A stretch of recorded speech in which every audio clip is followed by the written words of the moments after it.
स्वागत है।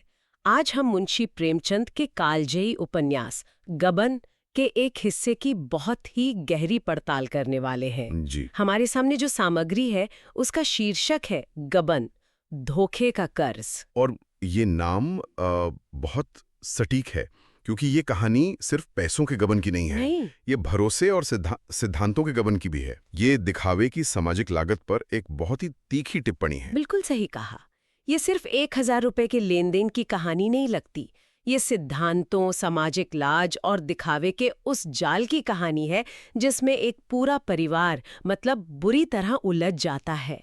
आज हम इसी उलझन के धागे खोलने की कोशिश करेंगी कि कैसे एक छोटा सा कर्ज एक परिवार के लिए नैतिक और भावनात्मक संकट का तूफान बन जाता है। और इस तूफान की शुरुआत होती है एक बड़े ही आम भारतीय दृश्य से, एक शादी के बाद की खामोशी से। हाँ, कहानी की शुरुआत ही बड़ी नाटकीय है।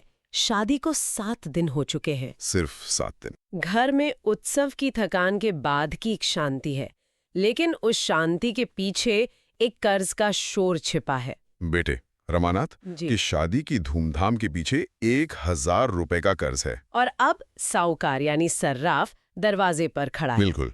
और वो कोई मामूली तकादा करने नहीं आया है।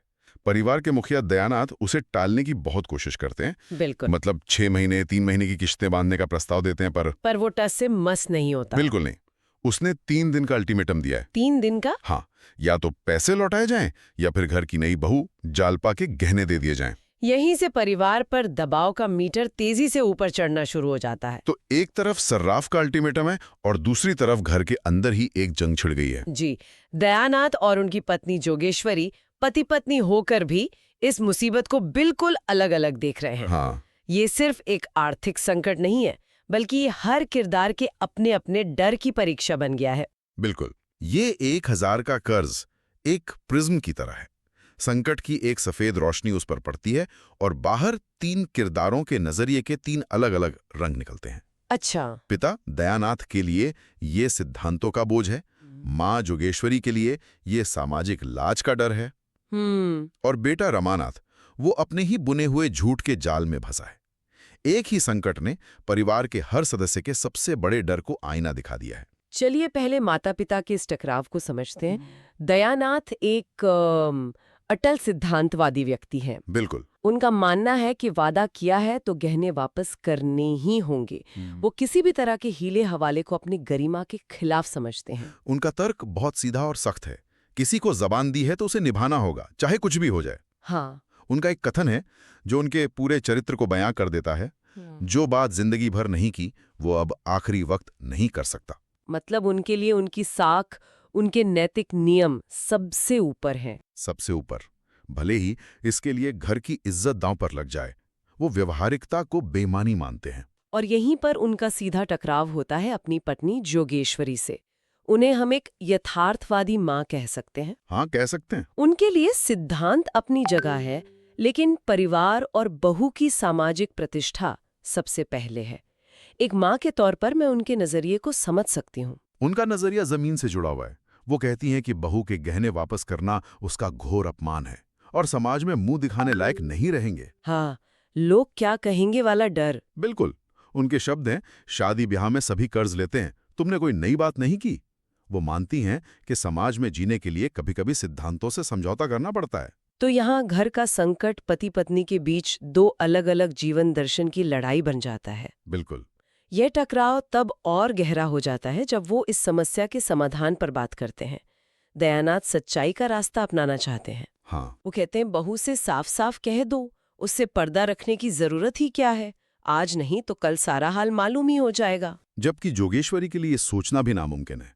सामाजिक प्रतिष्ठा को लेकर वो इतनी चिंतित हैं कि सच बोलने का ख्याल भी उन्हें कंपा देता है। वो कहती हैं, कितना बुरा मालूम होता है कि कल की आई बहू से गहने छीन लिए जाएं, उससे तुम ही कहो, मुझसे तो ना कहा जाएगा। उनके लिए लोग क्या कहेंगे ये डर सच्चाई के साहस से कहीं ज्यादा बड़ा है। हाँ, वो भविष्य की काल्पनिक बेइज्जती से बचने के लिए आज झूठ का सहारा लेना चाहती हैं। इस पूरे सीन में जो बात मुझे सबसे ज्यादा दिलचस्प लगी वो ये है कि जालपा वहां है ही नहीं। है ही नहीं। सब उसके बारे में बात कर रहे हैं, उसके गहनों पर लड़ रहे हैं, लेकिन उस किरदार की अपनी कोई आवाज ही नहीं है। हाँ। वो एक अदृश्य किरदार है, फिर भी कहानी का केंद्र वही है। और यही इस कहानी की सबसे बड़ी ट्रेजेडी है। जालपा, जो इस पूरे संकट के केंद्र में है, उसे कुछ पता ही नहीं। कुछ भी नहीं। वो अनजाने में ही उस सामाजिक दबाव का चेहरा बन गई है, जिसे बचाने के लिए पूरा परिवार तबाह हो रहा है। ये दिखाता है कि कैसे दिखावे का बोझ अक्सर उन लोगों पर सबसे ज्यादा पड़ता है जिन्हें उसका अंदाजा भी नहीं होता। तो वो उन सामाजिक आकांक्षाओं का प्रतीक है जिनके लिए ये सारा दिखावा और कर्ज लिया गया था। बिल्कुल। मतलब परिवार ने अपनी हैसियत से बढ़कर शादी इसलिए की ताकि समाज में उनकी नाक ऊंची रहे।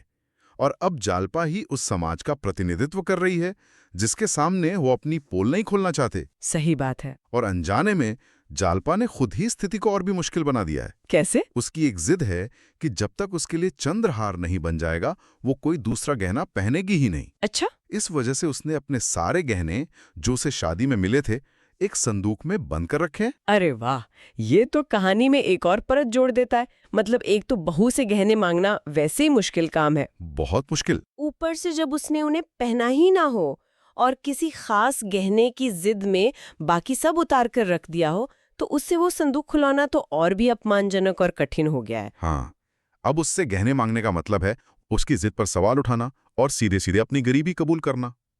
ये एक छोटा सा डिटेल कहानी को कितना ज्यादा मनोवैज्ञानिक रूप से जटिल बना देता है। तो माता पिता तो अपने सिद्धांतों और डर के बीच फंस गए हैं। बुरी तरह। इसका मतलब सारा दबाव आ जाता है बेटे रमानाथ पर, और उसके तो अपने ही राज हैं। बिल्कुल। वो इस बात पर अड़ा है कि जालपा को किसी भी कीमत पर सच पता नहीं चलना चाहिए। उसे किस बात का इतना डर है? उसे कर्ज से ज्यादा अपनी बनाई हुई झूठी इज्जत के बिखर जाने का डर है। अच्छा। उसने जालपा के सामने अपनी और अपने परिवार की हैसियत को लेकर बड़ी बड़ी डींगे मारी हैं, झूठ का एक पूरा महल खड़ा किया है। उसे डर है कि सच सामने आने पर जालपा के नजरों में उसकी सारी इज्जत मिट्टी में मिल जाएगी। उसे लगता है कि जालपा उसे लबड़िया यानी झूठा और नीच समझेगी। जैसा कि स्रोत में कहा गया है, पर्दा तो एक दिन खुल ही जाएगा, पर इतनी जल्दी खोल देने का नतीजा ये होगा कि वो हमें नीच समझने लगेगी। हाँ। मतलब वो सच्चाई को टालना चाहता है, शायद इस उम्मीद में कि कोई चमत्कार हो जाएगा। हाँ, और ये कोई छोटा मोटा झूठ नहीं है। हमारी सामग्री में एक पूरी तालिका है जो उसके दावों और सच्चाई को आमने सामने रखती है। अच्छा। उसने जालपा से कहा कि उनकी जमींदारी है जिससे कई हजार का सालाना नफा होता है, जबकि असलियत में कोई जमींदारी नहीं है। उसने कहा कि बैंक में रुपए जमा हैं और उसका ब्याज आता है, जबकि बैंक में एक पैसा नहीं था। यही नहीं, मैंने भी पढ़ा, उसने घर का किराया 15 रुपए बताया, जबकि असल किराया सिर्फ 5 रुपए था। बिल्कुल। लड़कों की शिक्षा का खर्च 40 रुपए बताया, जबकि असल खर्च मुश्किल से 10 रुपए था। ये तो एक पूरी की पूरी वैकल्पिक सच्चाई है जो उसने अपनी पत्नी के लिए बनाई है। बिल्कुल, जैसा कि कहा गया है, मिथ्या दूरदर्शी नहीं होता, लेकिन वो दिन इतनी जल्दी आएगा ये कौन जानता था। उसने भविष्य के लिए एक शानदार तस्वीर बनाई थी। उसे यह अंदाजा नहीं था कि सच्चाई से उसका सामना शादी के 7वें दिन ही हो जाएगा। तो आप कह रहे हैं कि रमानाथ के लिए ये सिर्फ 1000 रुपए का कर्ज नहीं है, ये उसकी पूरी पहचान का संकट है। हाँ, उसकी वो पहचान जो उसने अपनी पत्नी के सामने बनाई है, वो पूरी तरह से खोखली है। तो अब ये तीनों किरदार एक ऐसी जगह फंस गए हैं जहां हर रास्ता बंद नजर आता है। बिल्कुल। एक तरफ पिता के सिद्धांत, दूसरी तरफ माँ की सामाजिक चिंता और बीच में बेटे का झूठ। इस संकट से निकलने के लिए उन्होंने क्या प्रयास किए? कुछ तो सोचा ही होगा। हाँ, 3 असफल प्रयास हुए और तीनों ही अपने आप में दिखाते हैं कि परिवार कितना लाचार हो चुका है। क्या थे वो? पहला विकल्प था बहाना। माँ जोगेश्वरी ने सुझाया कि किसी की मंगनी का बहाना करके जालपा से गहने मांगिए जाएं। ये तो एक अस्थायी समाधान लगता है। हाँ, इसीलिए ये आइडिया खारिज हो गया, क्योंकि 2-4 दिन में गहने वापस कैसे करते? ये झूठ ज्यादा दिन नहीं चल सकता था। ये आगे चलकर और बड़ी मुसीबत खड़ी कर देता। ठीक है, तो बहाना काम नहीं आया। दूसरा रास्ता क्या था? दूसरा विकल्प था बदलाव। बदलाव? हाँ, ये विचार दयानाथ के मन में एक पल के लिए आया कि असली गहनों को मुलम्मे के गहनों से बदल दिया जाए। ओह! लेकिन उन्हें खुद ही इस विचार से गहना गई। उन्होंने सोचा कि जब मुलम्मा उड़ जाएगा और सच्चाई सामने आएगी तो और भी ज्यादा लज्जित होना पड़ेगा। तो यहाँ उनका सिद्धांतवादी चरित्र फिर से हावी हो गया। बिल्कुल। मतलब वो सिद्धांत तोड़ने को तैयार नहीं है, लेकिन एक पल के लिए धोखा देने के बारे में सोच रहे हैं। ये भी उनके अंदर का एक द्वंद्व दिखाता है। हाँ। और तीसरा विकल्प जो सबसे सीधा था? तीसरा विकल्प था सच्चाई। दयानाथ ने आखिर में फैसला किया कि वो जालपा को सारी स्थिति साफ साफ समझा देंगे। लेकिन इसका रमानाथ ने पुरजोर विरोध किया। जोरदार विरोध किया। उसके लिए ये सबसे बुरा, सबसे भयानक विकल्प था। उसने कहा कि इसमें बड़ी बेइज्जती के सिवा और कुछ न होगा। तो अपनी झूठी शान को बचाने के लिए उसने इस रास्ते को पूरी तरह बंद कर दिया है। हाँ, तो वो पूरी तरह से फंस चुके हैं। हर दरवाजा उनके अपने ही डर, सिद्धांतों और झूठ ने अंदर से बंद कर दिया है। बिल्कुल। पिता अपने फैसले पर अड़े हैं कि गहने तो देने ही होंगे। माँ और बेटा ये नहीं चाहते, और अब सारी जिम्मेदारी रमानाथ पर आ गई है कि वो अपने मुंह की लाली कैसे रखे। बिल्कुल, उसे पता है कि उसके पिताजी अपने नियम नहीं तोड़ेंगे और वो सीधे जालपा से गहने मांग लेंगे। और यही वो चीज है जो रमानाथ किसी भी कीमत पर नहीं होने देना चाहता।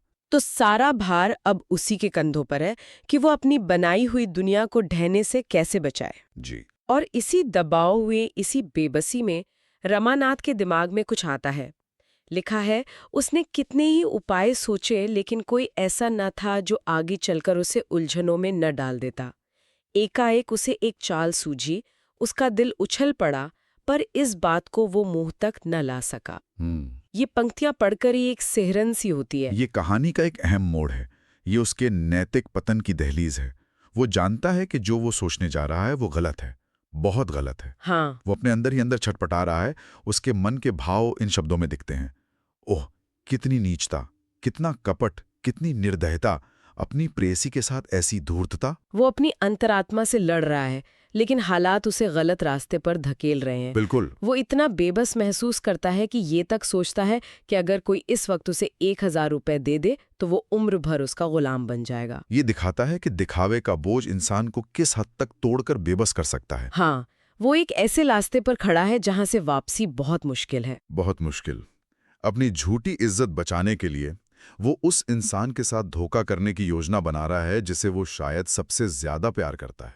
यहाँ प्रेमचंद दिखाते हैं कि कैसे सामाजिक दबाव और मिथ्याभिमान प्यार और रिश्ते पर भारी पड़ सकते हैं। तो हमने देखा कि कैसे दिखावे के लिए लिया गया एक कर्ज सिद्धांतों, रिश्तों और स्वाभिमान की एक दर्दनाक परीक्षा बन जाता है। हाँ, हर किरदार, चाहे वो दयानाथ हो, जोगेश्वरी हो या रमानाथ, अपने अपने दोषों की वजह से समस्या को सुलझाने के बजाय और उलझा देता है। और उलझा देता है। कोई भी थोड़ा सा झुकने को तैयार नहीं है। सही बात है। ये कहानी इस बात पर सोचने को मजबूर करती है कि लोग अपनी सामाजिक छवि बचाने के लिए किस हद तक जा सकते हैं। हाँ, भले इसके लिए उन्हें अपने सबसे प्रिय लोगों को धोखा देना पड़े या अपनी ही अंतरात्मा को मारना पड़े। दयानाथ के सिद्धांत अव्यवहारिक हैं, जोगेश्वरी का डर उन्हें सच से मुंह मोड़ने पर मजबूर करता है, और रमानाथ का मिथ्याभिमान उसे धोखे के अंधेरे कुएं की तरफ धकेलता है। और इस कहानी का ये हिस्सा एक बहुत ही बेचैन करने वाले मोड़ पर खत्म होता है। बिल्कुल। हमें ये तो नहीं बताया गया कि रमानाथ की वो योजना क्या है, लेकिन उसकी मनस्थिति और उसका अपराध बोध हमें ये बता देता है कि वो रास्ता सही नहीं है, वो रास्ता नैतिकता का नहीं है। बिल्कुल, और यही प्रेमचंद की खूबी है। वो हमें सिर्फ कहानी नहीं सुनाते, वो हमें किरदारों के मन के अंदर ले जाकर उनकी नैतिक कश्मकश का हिस्सा बना देते हैं। ये कहानी एक खास दौर की है, लेकिन क्या दिखावे और एक खास जीवन शैली बनाए रखने का दबाव आज खत्म हो गया है? मुझे तो नहीं लगता। शायद नहीं, बल्कि इसका रूप बदल गया है। हाँ, बिल्कुल। आज के दौर में सामाजिक लाज या लोग क्या सोचेंगे, ये डर हमारे फैसलों को किन अलग-अलग तरीकों से प्रभावित करता है। आज शायद सर्राफ दरवाजे पर नहीं आता, लेकिन क्रेडिट कार्ड के बिल, EMI का दबाव और सोशल मीडिया पर एक परफेक्ट जिंदगी दिखाने की होड़, क्या ये उसी कर्ज का नया रूप नहीं है? बिल्कुल। इस पर सोचिएगा जरूर।